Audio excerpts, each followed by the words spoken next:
નમો અરિયંતાણમ, નમો સિદ્ધાણમ, નમો આયર્યાણમ, નમો વજ્રાયાણમ, નમો લોહે સૌવસાવણમ, એસો પંચ નમુકારો સૌવ પાવપણાસણો, મંગલાનમ ચ સૌવેશી પરમમ વૈ મંગલમ. મંગલમ ભગવાન વીરો, મંગલમ ગૌતમ પ્રભુ, મંગલમ સ્થૂલભદ્રાદ્યા જૈન ધર્મો સ્તુ મંગલમ. પરમાત્માની પરમ કૃપાથી, દેવગુરુના અનહદ આશીર્વાદથી અને આપ બધાની શુભેચ્છાથી 1200 કિલોમીટરની પદયાત્રા, વિહાર યાત્રા, 3 મહાતીર્થો, અન્ય 15 તીર્થો અને નાના મોટા અનેક 300 જેટલા ગામોમાંથી વિચરતા 131 દિવસે લગભગ 4 મહિના પછી, 4.25 મહિના પછી પાછા સુરતની અંદરમાં હેમખેમ પ્રવેશ પરમાત્માની કૃપાથી થઈ ગયેલો છે. ખૂબ સુંદર મજાનો પ્રવેશ થયો. સવારે નગરના ચેકપોસ્ટ ઉપર 125 થી 150 વ્યક્તિઓ રિસીવ કરવા માટે આવેલા, સ્વાગત કરવા માટે આવ્યા, શુભ સૂચનો આપવા માટે આવ્યા અને સરસ મજાનો પ્રવેશ થઈ ગયો. હવે ખાસ એ જણાવવાનું કે લાઈવ ડેકોરેશન શિબિર 02/2025 બસ એના માત્ર લગભગ મહિના જેટલા દિવસો બાકી છે. એપ્રિલ મહિનો શરૂ થવાનો, 7 મે થી 11 મે આ શિબિરની શુભ શરૂઆત થવાની છે. ખૂબ સરસ મજાની તૈયારી ચાલે છે. કાર્યકર્તાઓ ખૂબ મહેનત કરે છે. બસ તમારા દીકરાઓને, યુવકોને, બાળકોને, તમારા આજુબાજુના સગા સંબંધીના જેના પણ હોય, એક વખત અજૈન બાળકોને પણ તમે મોકલી શકો છો, જો એને વ્યવસ્થિત જિજ્ઞાસા વગેરે હોય તો. ખાસ મોકલો. શિબિરની અંદરમાં હિન્દી ભાષામાં બધા પ્રવચનો થવાના અને એટલી સુંદર જગ્યા છે, સેન્ટ્રલી એસી જગ્યા. આ કંઈક લાલચ માટે નથી બતાવતો, પણ વર્તમાન સમયની જે જરૂરિયાત છે, ગરમીના જબરજસ્ત દિવસો રહેવાના, તો બાળકોને અકરામણ ન થાય, તકલીફ ન થાય, ભોજનની સુંદર વ્યવસ્થા, રહેઠાણની સુંદર વ્યવસ્થા અને ઉનાળાની ગરમીના હિસાબે જે પણ કાંઈ સુવિધા જે થતી હોય એ બધી જ સારામાં સારી સુવિધા કરવાની અંદરમાં આવી છે. બાળકને ઘર યાદ નહીં આવે અને 5 દિવસ પછી કદાચ ઘરે એને પરાણે જવું પડશે. એટલી બધી સુંદર મજાની વાતો, ઇતિહાસની વાતો, ધ્યાનની વાતો, ક્વિઝ, એક્ઝામ, જીન શાસનની પરંપરાની વાતો, આ બધી સરસ મજાની વાતો એને કહેવાની અંદરમાં આવશે. 5 દિવસ અમારી પૂરી કોશિશ રહેશે કે બાળકને એક નવું ઘડતર કરી, એના જીવનનું નવું ચણતર કરી અને બાળક પાછો પુનઃ તમારા ઘરની અંદરમાં પ્રવેશ કરે. તો 6 તારીખના બપોર સુધીમાં, મોડું સાંજ સુધીમાં, હવે કેટલાક લોકોના સમાચાર એવા આવે છે કે ગુરુદેવ બહુ દૂરથી અમારે આવવાનું થાય, તો સવારે આવી જાય તો ચાલે. બિલકુલ ચાલશે. आप बिल्कुल चिंता मत करो. सुबह भी आ जाओगे. सिर्फ समाचार बता देना कार्यकर्ताओं को कि इतने लड़के इतने समय पे आने वाले हैं, तो सारी व्यवस्था हम वहां पे कार्यकर्ता सब संभाल लेंगे, सब कुछ हो जाएगा. वैसे आसपास वाले को तो शाम तक आने का बोला है, मगर दूर वाले एक दिन पहले आ जाएंगे तो भी व्यवस्था हो जाएगी. उसी दिन सुबह आओगे फिर भी व्यवस्था हो जाएगी. सिर्फ पहले आप बता दीजिएगा कि इतने लोग, इतने लड़के या इतने बालक हम लेकर इतने समय पे आ जाएंगे, सब कुछ व्यवस्था हो जाएगी.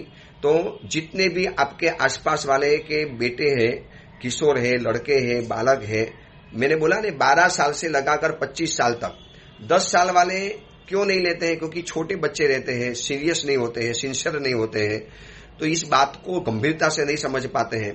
તો એ વખતે થોડાક રડે, એના જોઈને બીજા 4 છોકરાઓ રડે, તકલીફ ઊભી થઈ જાય. એટલા માટે આ 12 વર્ષની ઉંમર રાખી છે. પરંતુ કોઈ છોકરો સિન્સિયર દેખાશે, ગંભીર દેખાશે, જોવાથી ખબર પડી જાય તો એવા બાળકને એકવાર એન્ટ્રી આપી પણ દઈએ. અને ઘણા એવા છોકરા હોય છે કે 12 વર્ષ 15 વર્ષના હોય પણ સિન્સિયર નથી હોતા. છોકરાઓ લગભગ તોફાની હોય તો એવાને હાથ જોડી પ્રેમથી એને પાછા પણ મોકલવા પડતા હોય છે. પણ ચિંતા નહીં કરો, બધી સુંદર પ્રકારની વ્યવસ્થા. એક કન્ડિશન કમ્પલસરી છે, નો મોબાઈલ. મોબાઈલ તો બિલકુલ નહીં, લાવવાનો જ નહીં. કોઈ પણ બહાનું નહીં કાઢવાનું કે ગુરુદેવ એને કોન્ટેક્ટ કેવી રીતે કરશું, પાછો ઘરે આવશે તારે, એ બધા પ્રોબ્લેમ જે હશે તે હશે. મોબાઈલ તો નહીં જ જોઈએ. તમે કહેશો કે સાહેબ એની બેગમાં રહેશે, બહાર નહીં કાઢે, નો. પછી બધા એવું કરશે, ક્યારે બહાર કાઢે, ક્યારે જોઈ લે. આઈપીએલના જમાના છે, આઈપીએલની મેચ ચાલવાની, એમાં કઈ લાલચની અંદરમાં આવી જાય ને એકના કારણે બધાનું ડિસ્ટર્બ થાય. એટલે પ્લીઝ એવો આગ્રહ આપ રાખો પણ નહીં. બિલકુલ ચિંતા નહીં કરતા. તમારા બાળકને જી જાનથી સાચવવાની જવાબદારી અમારી. કાર્યકર્તાઓ સંપૂર્ણ રીતે સાચવશે તો વહેલામાં વહેલી તકે આ સુધીની અંદરમાં લગભગ 110-15 બાળકોના નામ આવી ચૂકેલા છે. ખૂબ દૂરથી છે કન્નૂર, આ બાજુ સુરેન્દ્રનગર, રાજકોટ, આ બાજુ પુના, મુંબઈ, ત્યાંથી બાળકોના એડમિશન થયા છે. બાળકોએ ફોર્મ ભરેલા છે. તો એ બધાનું એક સરસ મજાનું ગ્રુપ બની જશે. બધાને મેસેજ બરાબર એકદમ વ્યવસ્થિત આવતા રહેશે. શું ચીજ લાવવાની છે બાળકોને એ બધી જ ઇન્ફોર્મેશન અહીંયાથી વ્યવસ્થિત મળી જશે. બસ વધુમાં વધુ બાળકોને જે શિબિરમાં નથી ગયા એવા બાળકોને ખાસ જોડો. એ લોકોને લાવી અને દેશનો ભક્ત, પરિવારનો ભક્ત, શાસનનો ભક્ત, ધર્મનો ભક્ત આ બધી બનાવવાની કોશિશ છે. કેટલા કામયાબ બનીશું ખબર નથી, પણ કોશિશ તો પૂરેપૂરી કરીશું. તો ખાસ આટલી સૂચના હજી પણ આગળ આપતો રહીશ, જેથી લોકોને ખબર પડતી જાય.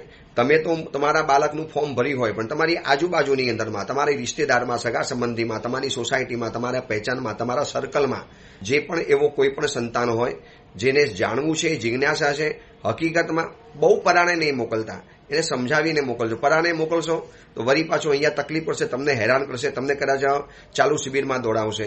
તો ચાલુ શિબિરમાં માતા પિતાને નો એન્ટ્રી છે. છેલ્લા દિવસે 11મી તારીખે પેરેન્ટ્સ મિટિંગ રાખવામાં આવી છે, બપોરે 3 થી 5. એમાં બધા જ માતા પિતાઓને એલાઉડ છે, આમંત્રણ છે. આપ પધારજો. આપના બાળકના સંસ્કારોની વાતો કરીશું અને છેલ્લા દિવસે બધાનું સ્વામી વાત્સલ્ય પણ રાખવાની અંતરમાં આવ્યું છે. તો જેટલા પણ માતા પિતાઓ છે 11 તારીખે બપોરે 3 વાગે 3 થી 5 પેરેન્ટ્સ મિટિંગની અંદરમાં હાજર રહેવાનું. તમારો બાળક તમને સુપ્રત કરી દેવાની અંદરમાં આવશે અને એનું આગળનું ભવિષ્ય સુંદર મજાવીને એને શિબિરમાંથી રવાના કરવાની અંદરમાં આવશે. તો આ સૂચના ખાસ ખ્યાલની અંદરમાં રાખજો. આપણે પ્રવચનમાં આગળ વધીએ. પ્રવચનનો વિષય છે માર્ગ ભૂલેલા જીવન પથિકોની પ્રતિબોધ કરા. આજથી 1245 વર્ષ પૂર્વે બનેલો 4 પ્રસ્તાવ અને 17,000 શ્લોકોની અંદરમાં ફેલાયેલો આ કુવલયમાલા નામનો ગ્રંથ, ક્રોધ, માન, માયા, લોભ અને મોહ, આ 5 દોષોની જે પીડા, આ 5 દોષોની પરેશાની, આ 5 દોષોની જે હેરાનગતિ, એનાથી માનવ માત્ર ત્રસ્ત છે. હર વ્યક્તિ, હર ઘર, હર વ્યક્તિની એક એક જિંદગીની અંદરમાં તમે ડોક્યું કરશો ને તો દરેક વ્યક્તિ इससे પરેશાન है. એનાથી છૂટવું તો છે, બધાને છૂટવું છે અને મારે પણ છૂટવું છે. મને ખબર છે કે યાર ક્રોધ કર્યા પછી પસ્તાવો થાય છે, અભિમાન કર્યા પછી કોઈનું વર્તન નથી મળતું, માયા કર્યા પછી કેટલા લોકો મારાથી દૂર થઈ ગયા, લોભ કર્યા પછી કઈ વસ્તુ ટકી પણ નથી, અને મોહના આવેગની અંદરમાં કુકર્મ કરતા તો કરી નાખ્યું, પછી એના કેવા પરિણામ ભોગવવા પડે છે, કેવી આખી જિંદગી રડવું પડે છે. તો એના કરતાં ન કરી હોત તો સારું થાત, પણ એ બધું રાંડ્યા પછીનું ડાપણ છે. પહેલેથી જો આપણે મજબૂત બની જઈએ તો આ દોષોના ભોગ જ ન બનીએ. તો એના માટે બસ આવો ગ્રંથ છે, આ ગ્રંથોનો સ્વાધ્યાય છે. આ ગ્રંથોની વાતોને જાણતા જાણતા જાણતા આપણે કથામાં ત્યાં સુધી પહોંચ્યા કે કુવલય ચંદ્ર કુંવરની દીક્ષા થઈ પણ ગઈ. 5 જીવો વરી પાછા 5મા દેવલોકની અંદરમાં 2 સાગરોપમનું આયુષ્ય ધરાવનારા દેવતાઓ બની ગયા. હવે 5 દેવતાઓ છે ને આવતીકાલની ચિંતા કરે છે. આ એક ગ્રંથ મને તમને સરસ મજાનો મેસેજ મોકલે છે કે આજ સારી છે તો એમાં એટલા બધા ગુમનામ નહીં બની જાઓ, એટલા બધા બેભાન નહીં બની જાઓ કે એમાં આવતીકાલ આપણી ખરાબ આવી રહેલી છે જેની આપણને ખબર પણ ન પડે. જોજો આ કુવલય ચંદ્ર કુંવર 5 દેવતાઓનો કેપ્ટન છે અને બધાને ભેગા કરીને કહે છે આજે તો આપણી જિંદગી બહુ સરસ છે, કોઈ તકલીફ છે આપણે દેવલોકની અંદરમાં, જે માગો એવા ભોગસુખ મળે છે. 5મા દેવલોકની અંદરમાં આપણો જન્મ થયો છે. દુનિયાના સર્વશ્રેષ્ઠ દેવતાઓ તરીકે આપણે જન્મેલા છીએ. 2 સાગરોપમનું આયુષ્ય છે, પણ પછી શું? આજને જોઈને છે ને માણસ પછી શું ભૂલી જાય છે. ભાઈ આવતીકાલે મારી કેવી આવશે, આવતીકાલે ઉજ્જવળ બનાવી છે. યાદ રાખજો એક ભવની અંદરમાં આપણે આ 5 દોષના ભોગ બનેલા હતા. એ તો સારું હતું કે ધર્મનંદન સુરીશ્વરજીએ આપણો હાથ પકડ્યો, આપણે સંયમ જીવન સ્વીકાર્યું. આપણે આવા દોષી, પાપી અને ખૂની અપરાધી હતા, છતાં પણ આપણને દીક્ષા આપી. આપણે દેવલોકમાં જન્મ્યા, વળી પાછા મનુષ્ય લોકમાં ગયા, વળી પાછા ઉપર આવી ગયા. હવે શું? વર્તમાન સમય સારો છે એટલે ભવિષ્ય સારું જ આવશે. એવા ગેરસમજમાં કે એવી ગેરમાન્યતામાં કે એવા આત્મવિશ્વાસની અંદરમાં ક્યારેય રહેવું નહીં, એવી ભ્રમણા ક્યારેય સેવવી નહીં કે આજ મેરી અચ્છી है तो कल अच्छी ही आएगी. કોને કીધું ભાઈ? કોઈ એવું નથી હોતું.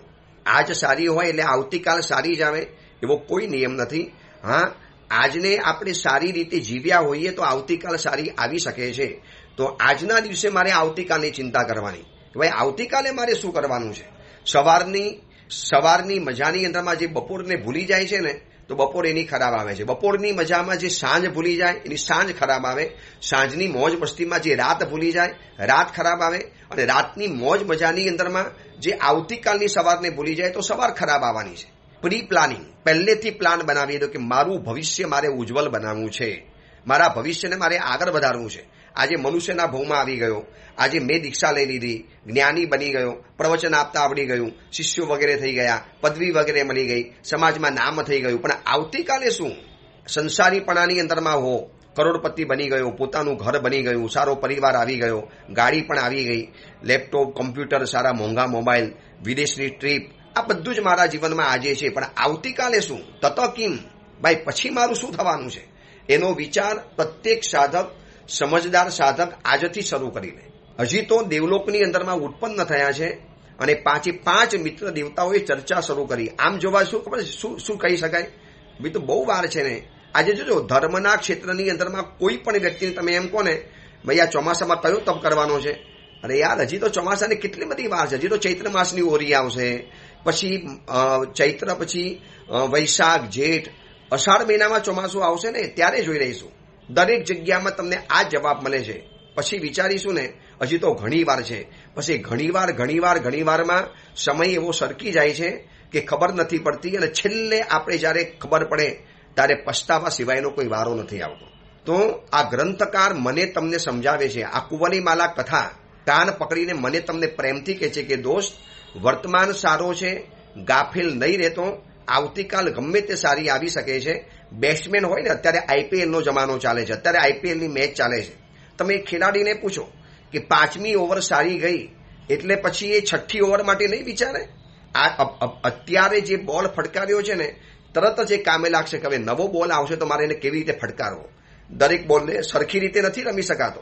કોકને સાઈડમાં મોકલવા પડે, કોઈને સામે મોકલવો પડે, કોઈને ગલીમાંથી કાઢવો પડે, કોઈને 2 વ્યક્તિના ગેપમાંથી કાઢવો પડે, કોઈને 2 ફિલ્ડરોના માથા ઉપરથી કુદાવીને કાઢવો પડે.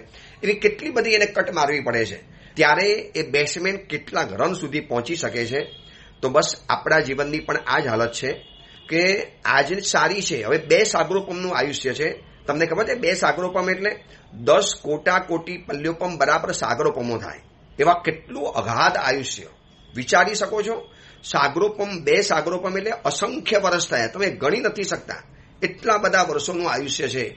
શું કામ અત્યારથી વિચારવાનું? શું કામ અત્યારે ટેન્શનની અંદરમાં આવી જવાનું? આ ધર્મના ક્ષેત્રમાં નાની ઉંમરમાં તમે એમ કહીએ ને કે ભાઈ ધર્મ કરવાનો છે, સાહેબ હજી તો કેટલી ઉંમર બાકી છે. ઘરડે ગોવિંદ ભસવું, હજી ઉંમર થવા દો, પછી અમે વિચારીશું. આ કુંવલીમાલા કથાની અંદરમાં નવા જન્મેલા 5 દેવતાઓ આજે આવતીકાલનો પ્લાન બનાવે છે. ભાઈ આજે તો આપણે દેવલોકમાં આવી ગયા, કારણ કે ગયા ભાવમાં આપણે સંકેત આપેલો, એકબીજાને સંકેત પમાડવાની આપણે બાહેંધરી લીધેલી હતી અને આપણે એકબીજાને ગેરંટી આપેલી, આપણે બધાએ એકબીજાને સંકેત પમાડ્યું. પણ ભાઈ હવે આવનારા ભાવની અંદરમાં શું, ક્યાં જન્મ થશે શું ખબર પડે? આ દેવલોક કંઈ કાયમ નથી રહેવાનું. 2 સાગરોપમ, 3 સાગરોપમ, ક્યારે તો નીચે જવું પડશે ને. 33 સાગરોપમ વધુમાં વધુ આયુષ્ય હોય છે, 33 સાગરોપમ. પછી તો નીચે જવું જ પડશે. તો અત્યારે તૈયારી કરવી પડશે, આપણે અત્યારથી કરવું પડશે. એટલે 5 મિત્ર દેવતાઓ ભેગા થઈ અને વળી પાછા કહે છે કે જ્યારે અહીંયાથી ચવી જઈએ તો આપણે પહેલેથી પરમાત્માને પૂછી લઈશું કે ક્યાં જન્મ લેવાનો છે. અલગ અલગ જગ્યાએ આપણો કદાચ જન્મ થવાનું, એક જ ઘરમાં થાય તો બહુ સરસ છે, પણ અલગ અલગ ઘરમાં જન્મ થવાનું. તો આપણી બધાએ એકબીજાને પ્રતિબોધ પમાડવા પડશે, સંકિત પમાડવું પડશે. સંકિત એટલે સાચી સમજ, સંકિત એટલે સાચા રસ્તાનો પ્રેમ, સંકિત એટલે સીધી વાતને સીધી રીતે લેવાની. આ સંકિત આપણે પામવું પડશે.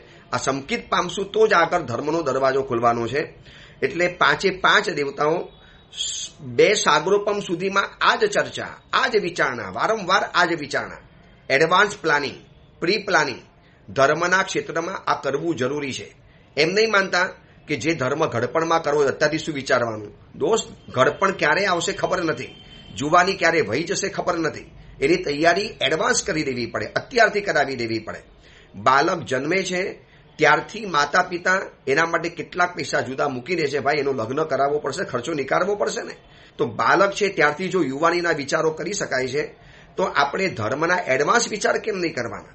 હજી તો પર્યુષણ આવવાની વાર છે ને, હજી તો ઉપધાને કરવાની વાર છે ને, ત્યારે જોઈ જશે. અત્યારથી શું છે?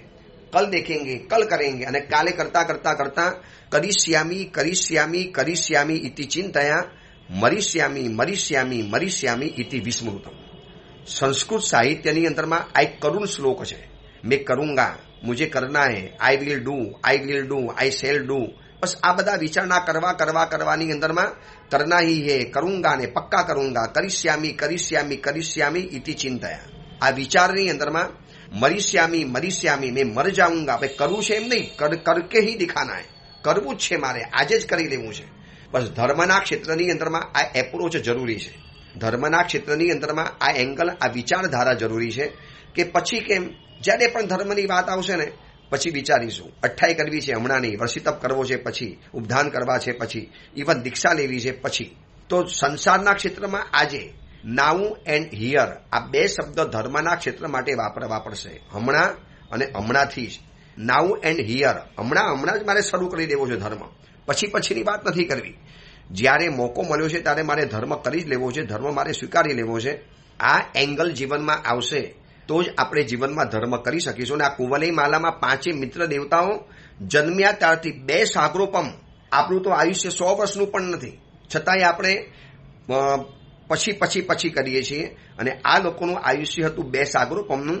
અને એમાં 2 સાગરોપમ આ જ વિચારણામાં સંકિત પામવું છે. કેવી રીતે પામીશું, આપણે એકબીજાને સહાય કરવાની, ક્યાં જન્મ લઈશું. વારંવાર કેવળ જ્ઞાનીની પાસે ગયા, વારંવાર તીર્થંકરોની પાસે ગયા, દેશના સાંભળી અને પ્રભુને વારંવાર પૂછે, પ્રભુ સંકિત તો પામીશું ને, પ્રભુ આ સંકિતનું રત્ન ગુમાય તો નહીં જાય ને. એટલી બધી પરલોકની ચિંતા હતી. ઘણા લોકો છે ને આને ગાણ પણ કહે છે. જેને ધર્મ નથી ગમતો ને, તમને ખબર છે એડવાન્સ પહેલેથી વીમાની યોજના પહેલેથી બનાવી લેવાય. એટલે મેં છે ને બહુ વખત પહેલા એક નાનકડી કથા વાંચેલી હતી. કથાની અંદરમાં એવી વાત આવેલી હતી કે રસ્તા ઉપર એક યુવાન સંન્યાસી જતા હતા, એકદમ નવ યુવાન સંન્યાસી.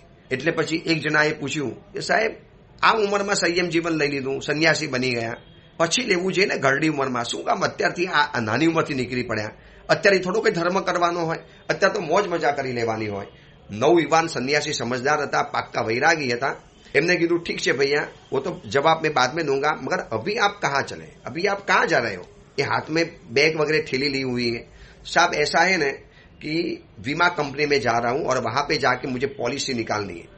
भैया कौन सी पॉलिसी, बस ये बुढ़ापे में सब सेटिंग वगैरह हो जाए, अभी तो युवान हूं, पैसा कमा लेता हूं, मगर बूढ़ा बनूंगा तो तब मुझे सब व्यवस्था हो जाए, इसलिए अभी सब थोड़ी पॉलिसी वगैरह बीमा वगैरह की योजना सुनने जा रहा हूं. ત્યારે એ વખતે મહાત્માએ કાન પકડ્યો એનો. દોસ્ત, યુવાનીમાં જો ઘડપણની પોલિસી લઈ શકાતી હોય તો નવ યુવાન ઉંમરની અંદરમાં મારે ધર્મ કેમ ન કરી શકાય. તું તો ખાલી આ ભવનો વિચાર કરે છે, હું તો આવતા ભવનો વિચાર કરું છું. પરલોકમાં મારું શું થશે. પરદેશ જવું છે તો માણસ મહિના પહેલા તૈયારી કરે, પર ઘરની અંદરમાં જવું છે તો કલાક 2 કલાકની તૈયારી કરવી પડે. પણ જ્યારે પરલોકની અંદરમાં જવું છે ને ત્યારે માણસને અત્યારથી નાઉ એન્ડ હિયર અભી સે તૈયારી કરવી પડેગી. તો તમે ધર્મના ક્ષેત્રમાં જીતશો અને જીવી બતાવશો. તો 5 મિત્ર દેવતાઓ અત્યારથી લાગુ પડી ગયા છે. સત્ય સમજાઈ ગયું છે કે વાર કરવી નથી, સંકિત પામવું છે, ધર્મ પામવો છે અને માનવ જિંદગી સુંદર મજાની જીવી છે. ભોગ વિલાસની અંદરમાં ચકચૂર નથી બનવું. દેવોની વૈભવી દુનિયા, વિરાટ વૈભવ, એમાં બિલકુલ ગાફેલ નથી બનવું અને બરોબર ધર્મના ક્ષેત્રમાં આગળ વધવું છે. અને આમ કરતા કરતા કરતા કરતા 2 સાગરોપમનું આયુષ્ય તો પરિપૂર્ણ થવામાં આવ્યું. એકદમ બસ પરિપૂર્ણ થવાની અંદરમાં આવ્યું. દેવતાના જે લક્ષણો હોય, જે પહેલા સમજાવેલા હતા કે માલા કરમાઈ જાય, આંખો પટપટવા માંડે, એનું તેજ ઓછું થવા માંડે, એના નોકર દેવતાઓ એની જલ્દી આજ્ઞા ન માને, પગ જમીનને અડવાના શરૂ થઈ જાય, આ બધા જે લક્ષણો ખબર પડી ગઈ. અને 2 સાગરોપમનું આયુષ્ય પરિપૂર્ણ કરીને સૌથી પહેલા કુવલય ચંદ્રનો આત્મા ચવ્યો. તો કુવલય ચંદ્રનો આત્મા જમ્બુદ્વીપના દક્ષિણ ભારતની અંદરમાં એ વખતે જે વખતે આ કુવલય ચંદ્ર કુંવરનો 2 સાગરોપમનું આયુષ્ય પરિપૂર્ણ થવાનું હતું, એ સમયમાં આ ધરતી ઉપર પરમાત્મા મહાવીરનું શાસન ચાલુ હતું. પ્રભુ મહાવીરનો જન્મ થઈ ચૂકેલો હતો, પ્રભુ મહાવીરની દીક્ષા પણ થઈ ગઈ હતી અને ભગવંત મહાવીર કેવળ જ્ઞાન પામી પણ ગયેલા હતા. દક્ષિણાર્ધ ભારતની અંદરમાં 3જો આરો પરિપૂર્ણ થઈ ગયેલો હતો, 4થો આરો પૂર્ણ થવાને થોડો સમય બાકી હતો. અને આ અવસરપીણી, વર્તમાન અવસરપીણીના અંતિમ તીર્થંકર પરમાત્મા ઋષભદેવ ભગવાનથી લગાવી અને પાસનાર ભગવાન સુધીના બધા ભગવાન થઈ ગયેલા હતા. અંતિમ મહાવીર ભગવાનનું શાસન ચાલુ હતું. અને એ પરમાત્માના શાસનકાળની અંદરમાં કુવલય ચંદ્ર આત્મા દેવતા પોતાનું 2 સાગરોપમનું આયુષ્ય પરિપૂર્ણ કરી કાકંદી નગરી, જેમાં ધંધા અણગારનો જન્મ થયેલો, એ કાકંદી નગરીની અંદરમાં રાજા કંચનરથ રાજા અને એની ઇન્દિવર નામની રાણી હતી. એ રાણીના કુખની અંદરમાં મણિરથ નામે પુત્ર તરીકે એનો જન્મ થયો. આ કુવલય ચંદ્ર કુંવરનો પહેલો ભાવ બતાવું છું. હવે આગળનો ભાવ, સૌથી પહેલો ભાવ યાદ રાખજો કે 5 દોષના ભોગ બનેલા આત્મા હતો. પછી એમાંથી ધર્મનંદન સૂરી પાસે દીક્ષા લીધી. દીક્ષા લઈને દેવલોકની અંદરમાં ગયા. ત્યાંથી ચવીને કુવલયચંદ્ર કુંવર બન્યો. હવે કુવલયચંદ્ર કુંવરનો આત્મા વરી પાછો દેવલોકની અંદરમાં ગયો. હવે આ 5મો ભવ છે. 5 મિત્રો, 5 દોષોના ભોગ બનેલા અને 5 ભવની આ કથા છે. આપણે જ્યારે કથા શરૂ કરી ત્યારે ધર્મનાથ પરમાત્માનું શાસનની શરૂઆત થઈ ચૂકેલી હતી અને ત્યારથી લગાવીને આ કથા વધતા જ્યારે કુવલયચંદ્ર કુંવરનો આત્મા 5મા દેવલોકમાંથી 2 સાગરોપમનું આયુષ્ય પરિપૂર્ણ કરી અને કાકંદી નગરીની અંદરમાં, કંચનરથ રાજાના ઘરની અંદરમાં, ઇન્દિવર રાણીની કુક્ષીની અંદરમાં મણિરથ નામે પુત્ર તરીકે જન્મ પામ્યો છે. ઊંચી અટારી, મોટા મોટા મહેલ, મોટા મકાનો, એનાથી સુશોભિત આ કાકંદી નગરી હતી.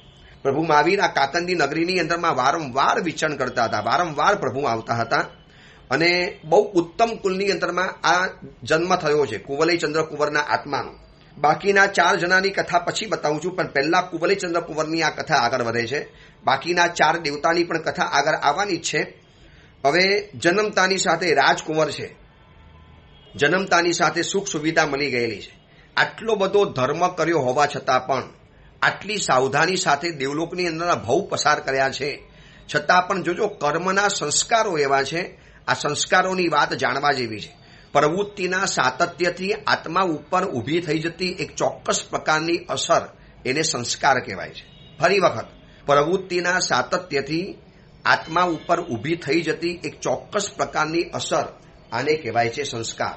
જે ચીજ મેં વારંવાર કરી, જે પ્રવૃત્તિ મેં સતત કરતો ગયો, કન્ટિન્યુઅન્સી સાથે મેં જે પ્રવૃત્તિ કરતો જ ગયો, અખંડ રીતે કરતો ગયો, વારંવાર કરતો ગયો, રોશની સાથે કરતો ગયો, તો એની એક અસર આત્મા ઉપર કાયમી ઊભી થઈ જાય, જેને સંસ્કાર કહેવાય છે.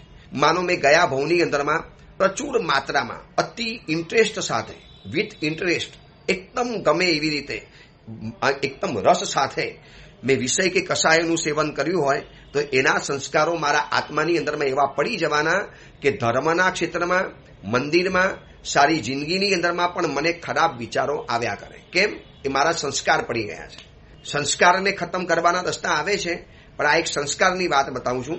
આ એટલા માટે બતાવું છું કે આટલો ધર્માત્મા, આટલો ઉચ્ચ જીવ ગયા ભવની અંદરમાં વારંવાર જે લોકો વિચારતા હતા કે સમકિત પામવું છે, સમકિત રત્ન ગુમાઈ જવી ન જોઈએ, સમકિત તો આપણા જીવનમાં જરૂરી છે, આ બધું જ જેને ગમતું હતું એ આત્મા આ ભવની અંદરમાં કોઈક ભવનો સંસ્કાર ઉદયની અંદરમાં આવ્યો.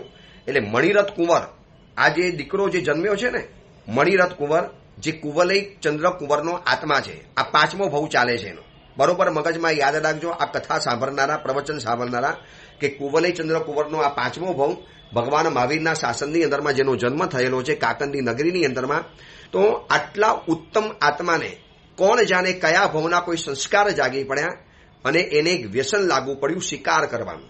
શિકાર એટલો બધો ગમે, એટલો બધો શિકાર ગમે. નિર્દોષ જીવોને જંગલમાં જાય, બાણ લે અને સનન કરતું બાણ છોડે અને સીધા એના પેટમાં આર પાર નીકળી જાય, લોહીનો ફુવારો ઉડે અને આ ખુશી મનાવે, તાલીઓ પાડે, દેખા મેરા નિશાન, જોયું હું કેવા ભલભલાને ખતમ કરી શકું છું.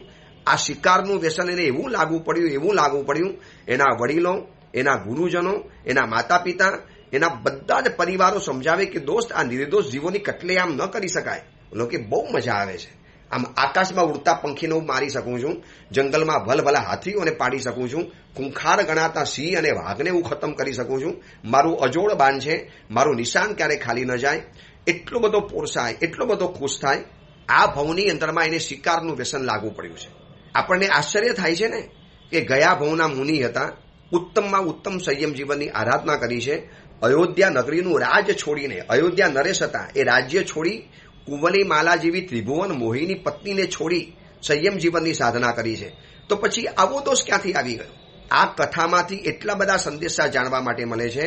કોઈ ઉત્તમ મુનિવર, કોઈ ઉત્તમ સાધક, કોઈ ઉત્તમ ધર્માત્મા, એના જીવનની અંદરમાં તમને કોઈ ખરાબી, કોઈ ગંભીર દોષ, કોઈક એવો પાપાચાર, કોઈ કુકર્મ, કોઈ અનાચાર દેખાઈ ગયું તો નિંદા, ટીકા, ટિપ્પણ, ગોસિપ આ બધું છોડો. આપણો એ અધિકાર નથી. એ કરનારાને કરવા દો, એના જે અધિકારીઓ એને કરવા દો. આપણે તો એ સમયમાં એ વિચારવાનું, યાર આટલા ઉત્તમ ધર્માત્મા, આટલા સંયમ સુધી પહોંચ્યા, સુધી પદવી સુધી પહોંચ્યા, આટલા પ્રભાવક, આટલા હોશિયાર, આટલો ધર્માત્મા, કેટલું બધું ધન વાપરે, કેવી પરમાત્માની પૂજા કરે, કેવા વર્ષિતપ કરે, કેવા આગળ બેસીને પ્રવચન સાંભળે. યાર એના જીવનમાં પણ આવા દોષો આવી શકે છે, તો મારા જીવન પણ આવી શકે એમ છે.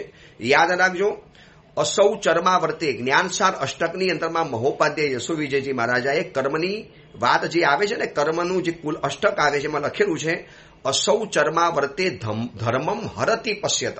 ચરમાવર્ત કાળની અંદરમાં આ કર્મ રાજા તમારી નજરો નજર તમે દેખતા હો, તમારો ધર્મ ચોરીને ભાગી જાય.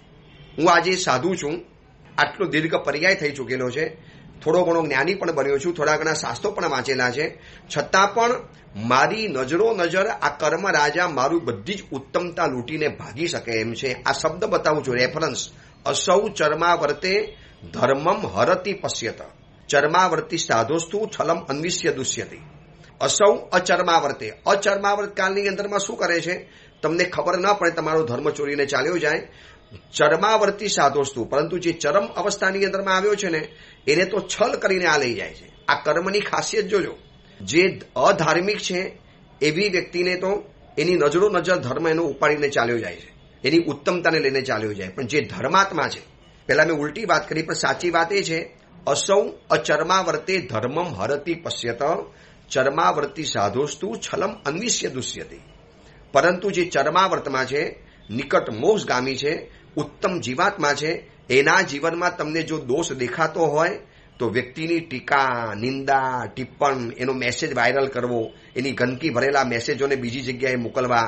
કોઈએ આપણને મોકલ્યા અને આપણે કોકને મોકલીએ, જો સાધુઓ પણ આવા છે, જો સાવકો પણ આવા, જો ધર્માત્મા પણ આવા છે, જો ઉત્તમ જીવો પણ આવા છે. પ્લીઝ મહેરબાની કરીને આવું કરવાની જરૂરી નથી.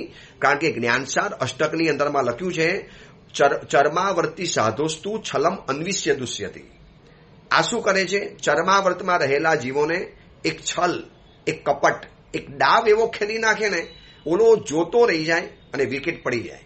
ગુગલી બોલ એવો આવી ગયો, ભલો કાબિલ બેટ્સમેન, ક્યાંથી બોલ ઘૂસી ગયો, ક્યારે સ્ટમ્પ ઉડાડી નાખ્યું ખબર પણ નથી પડી.